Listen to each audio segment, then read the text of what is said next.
Hi, welcome to 15 Minutes of Consulting Best Practices. My name is Maria Isabel Rios. I am joined by David A. Fields. Hi, David.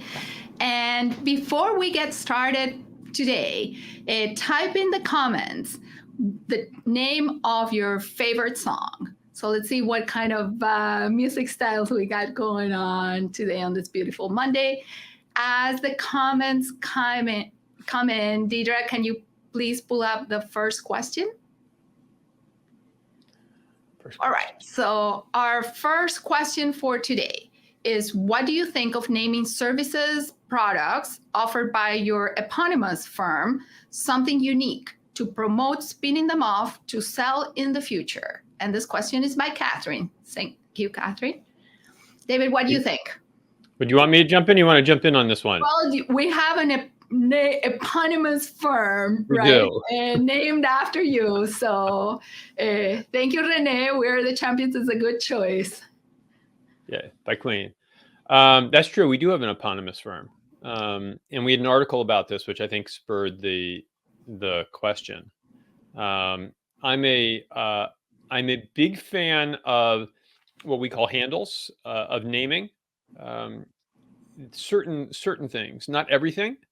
But it's certainly a lesson I learned early on in my consulting career, because I'm a backroom and engine room, just create stuff person, and I had created an analysis for helping clients understand how to get what markets to go into, and it was just it was some fancy schmancy analysis, and I just gave it to the partners to present, or at the firm I was in. And they're like, well, okay, what's it called? And I'm like, I don't know what it's called. It's just called a model. It's called a model for figuring out the answer. Why does it need a name?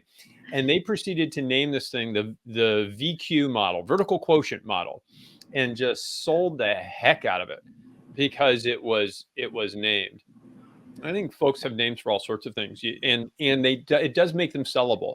If you have a named survey instrument, for instance, or some sort of product, I think it can create. You can get equity in the product or the service itself. What do you think, Maria Isabel? I agree with you. I think if we are to rename things that already exist, it doesn't land well, right? Folks recognize them for what they are. But if we created a methodology, a framework, even a process, name our babies, claim the territory. It shows expertise. It shows also that there's a sense of ownership and attribution. And I've seen wonderful kind of after effects in client organizations. What happens is clients start to refer to the framework, to the model, to the analysis under its given name. And one, it takes away doubt of whether we're talking about that analysis or something else. Two, it reinforces permanency within client organizations. When the models are successful predictors, when the frameworks facilitate understanding where the pieces fall together, it's permanently associated with the consulting firm and also with the work. So I think naming products, offerings, frameworks creates a setting that allows it to have more than one life, if you will. Yeah, certainly we do, right? So, we use the Firm Growth Lab, which is one of our core offerings, which interestingly we don't offer separately, but for our larger clients, we almost always run a Firm Growth Lab, and I think it helps contain it. It also makes it easy for everybody to refer to internally and externally. We know exactly what that is. And we don't have to say, well, that analysis thing we do where we spend a day and a half, and there's 140 questions, right? It's very contained. The Solo Practice Accelerator, which is a 2-day offering. That's named, and it makes it easy. Even if externally, it makes it easy for people to talk about it and recommend it. And I don't see us selling that like to another firm, but it does have equity value. It does. And also, when the time comes, say a firm growth lab is a great example, we may have a refresher. It's easier to say, okay, is it time to do a refresher in our firm growth lab than to say, remember that time when we spent a couple of days and we cover over 100 questions together that resulted in, right? You have a shorthand and good communication vehicle. Yeah, I think you're right. I think that does add value. I am so for folks who are live, if you have named anything, I'd love to see it. Put some examples in the comments. And if you're watching this on replay, same thing though. In the LinkedIn comment section, just post that anything that you've named. And I think other consultants will be inspired by what you've named, and frankly, Marisabel and I will learn also. So I'd love to see anything you have a name for. Anything else you want to add, Marisabel, or should we jump on to the next question? I think the answer to the question is a resounding yes. Yes. And then we can move down to the second one. All right, Deidre. How do I scope a project correctly? Okay, this question, David, seems pretty open-ended. Before we dive in, thank you, Thomas. Best boss system, manager's first duty, on and on. Good. The accountability protocol. I nice like one. that. Yeah, that's excellent. Thank you for contributing that, Thomas. All right. How that do question, scope a project correctly? That question is actually a follow-on from last week, 15-minute consulting best practice, because there was a question about it. There was a question, and I realized, what, we should really talk about this is a situation where, if I'm remembering correctly, the consultant was in a project and the project had gone a little bit astray, perhaps midway through. And so it led to this question of, well, if you're in a situation where it's a little bit hard to tell what the work is or what work will be required, how do you scope that type of project? And Renee, the sales to enrollment process, love that. And for either of you and other folks, if you want to jump in, and whether you've ever been in a project that feels slightly unscoped, let me know. And someone on LinkedIn said your company name should be meaningful and include your name or be unique. So there, we have an article recently about naming your company and having an eponymous name like our firm is. So I don't want to dive into that right now, but it's a good topic. Analytic aware certainly brings up quite a few positive connotations and thoughts. So thank you for sharing. Did you want to jump into scoping? You want me to jump into scoping? What do you think? You can jump into scoping. Want me to jump into scoping? And I'll jump right behind you. Yeah. So so how do you scope a project correctly? And I'm going to talk specifically about this situation where you're not 100% sure, even after a full context discussion. Right? You had a context discussion. You understand where they're going and their concerns and all those sorts of pieces. Yet you don't know whether this is going to be 8 weeks of light work or 6 months of all hands on deck with lots of players. So what do you do? And in those situations, what I will typically recommend to a client, if that's one of our clients, or to if we're working with a consulting firm and it's one of their clients, is your first engagement, your very first project should basically be an assessment. It should be a scoping project. And these can be sometimes a little bit hard to sell because the only thing a client gets out of it is an understanding of what they need to pay for next. But it's extraordinarily valuable. Any consulting firm can come in and say, yeah, we'll just sort of do it as we see it as it comes along, and we'll pour more resources on or not.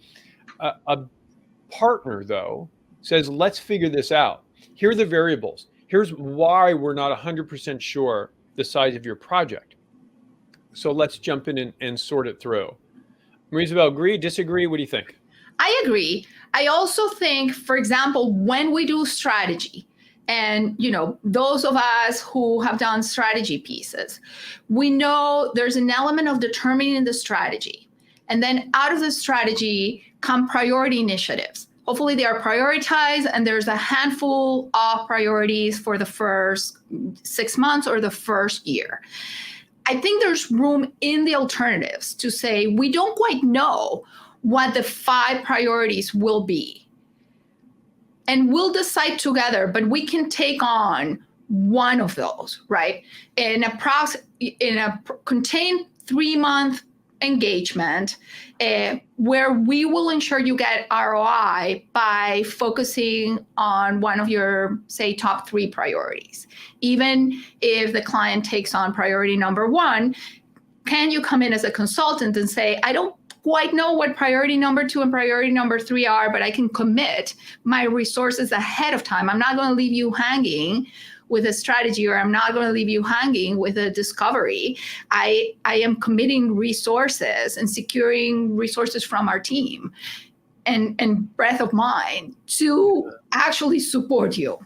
Thank you, Renee, for agreeing. Baseline, current state that we're working with. Exactly. Yeah. And that's in favor of a diagnostic, right? Where do we want to go? Yeah, I think that's right. That you actually reminded me. You know, it's funny. People who have watched a couple of these now with you and me probably think we agree on everything, and so we can reassure people behind the curtains every once in a while.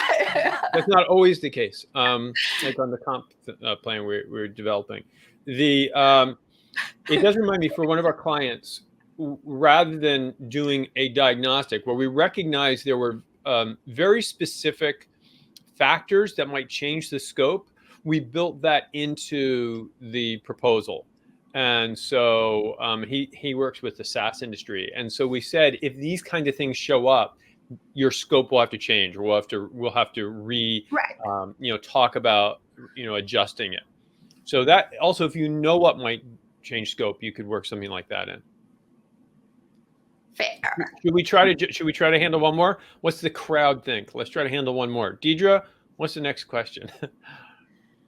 Okay, I have a speaking opportunity at a large industry conference. It's a breakout session the day before the main conference. They won't pay speaking fees, but offer free admission to the conference, list of attendees, and a booth. They say market value of these equals 2/3 of my speaking fee. Should I accept? Thank you, Carol, for the question.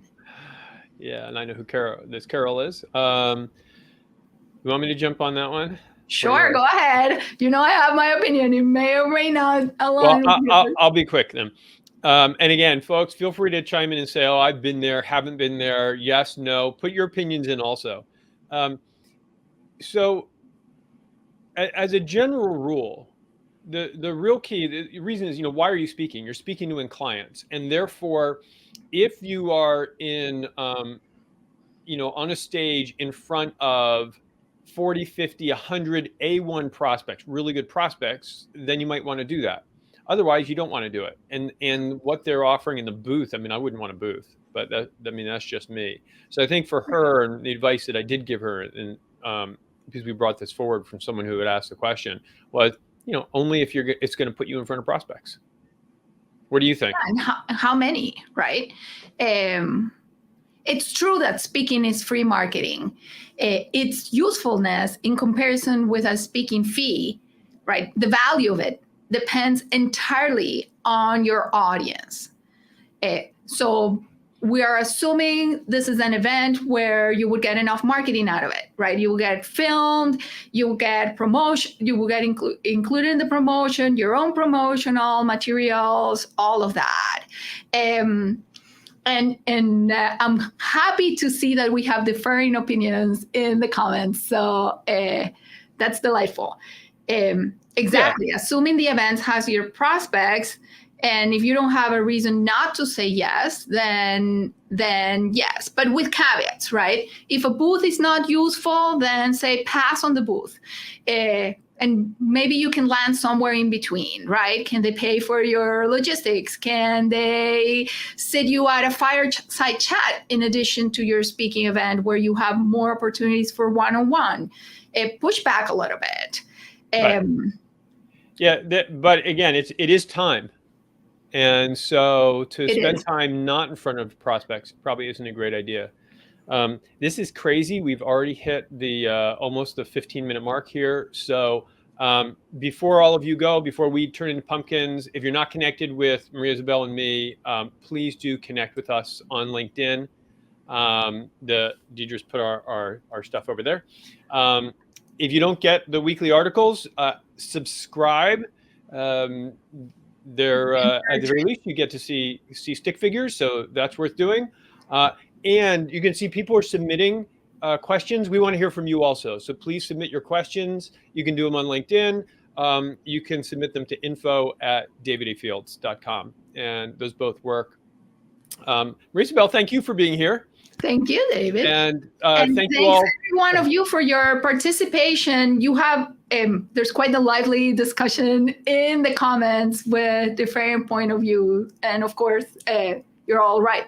Depends on your situation and your context. So thank you. Absolutely right. I will see you next Monday. Perfect. Have a great week.